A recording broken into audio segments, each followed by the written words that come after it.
Alors, salut à tous. Une fois de plus, ravi de vous retrouver sur la chaîne. Moi, c'est Nanivan. Ici, nous parlons de marketing et d'entrepreneuriat. Avant de débuter la vidéo, je vous invite à liker et à vous abonner à la page. Alors, lors de notre dernière vidéo, nous avons parlé du marketing.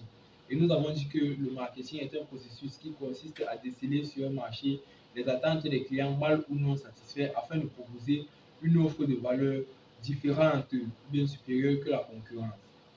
Et nous avons dit que pour ce faire, il y a quatre étapes fondamentales, à savoir la première étape qui est l'étude de marché, la deuxième étape qui est le marketing stratégique ou bien le ciblage, la troisième étape qui est le marketing mixte ou encore marketing opérationnel et la quatrième étape qui est la communication. Et nous avons dit que dans les prochaines vidéos, nous allons mieux développer ces étapes. Alors, c'est le but de notre vidéo d'aujourd'hui.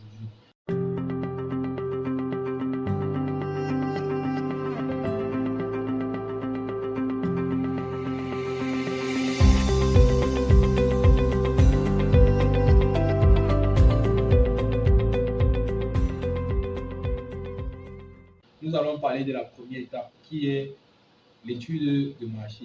Alors, c'est quoi une étude de marché? Une étude de marché consiste tout simplement à analyser le marché afin de cerner au plus profond les besoins des consommateurs.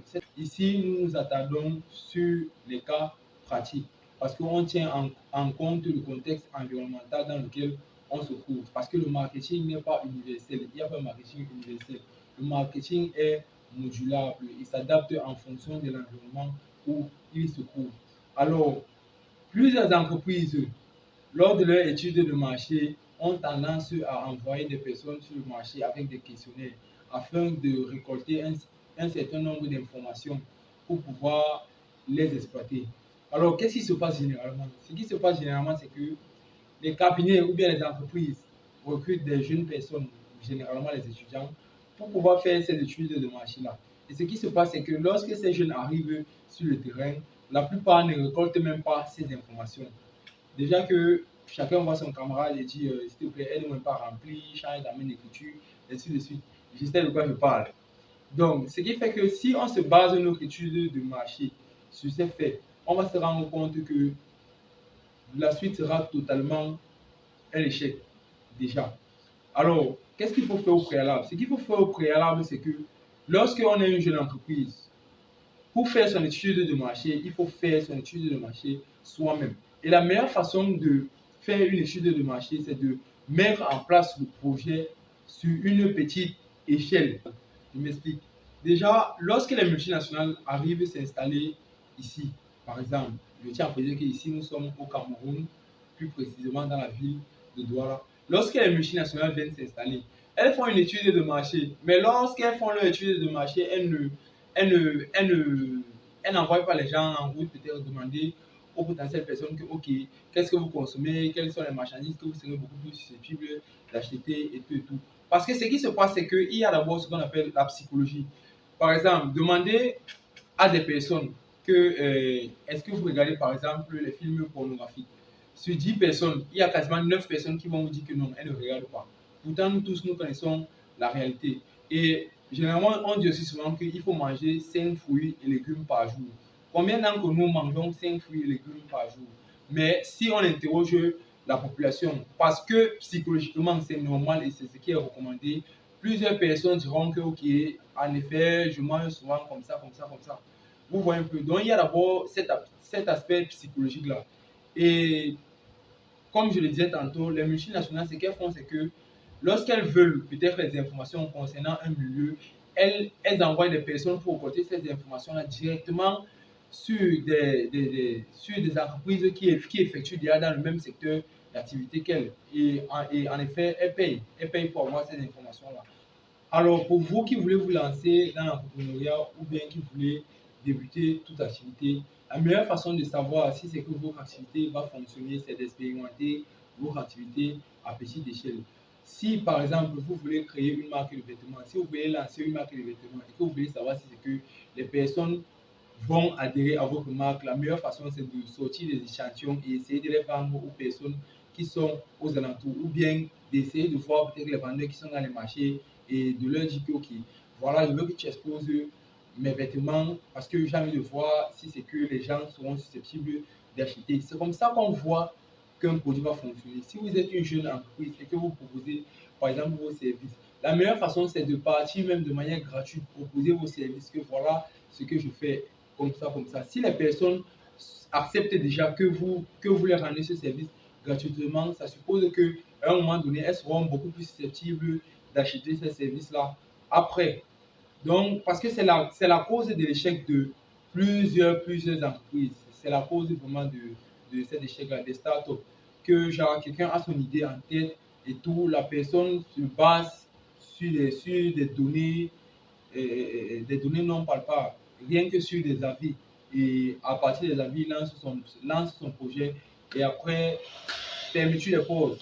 Maintenant, comme je suis de ceux qui pensent que lorsqu'on parle d'un truc, il faut avoir un argument fiable sur lequel il faut se baser, je vais vous parler de mon expérience. Il fut une période où j'avais une petite somme d'argent considérable. Maintenant, je ne voulais pas gaspiller cet argent. Donc, je réfléchissais et je me disais, OK, il faut que j'utilise mon argent de manière efficace. Qu'est-ce que je dois faire? J'ai donc pensé à commercialiser un produit. Mais maintenant, je n'avais pas le projet, je n'avais pas le produit fixe en tête, donc je réfléchissais. Après, je me suis dit, OK, pourquoi pas commercialiser les montres? Parce que j'aime bien les montres. Pourquoi pas commercialiser les montres? Quand j'ai donc fait mon étude de marché, j'ai posé la question aux personnes qui étaient autour de moi. J'ai essayé de me renseigner que, OK, que pensez-vous de la commercialisation de montres? Est-ce que vous voyez que c'est une activité qui peut avoir du succès? Est-ce que vous-même, au préalable, vous serez prêt à acheter les montres chez moi? Tout le monde avait le même discours.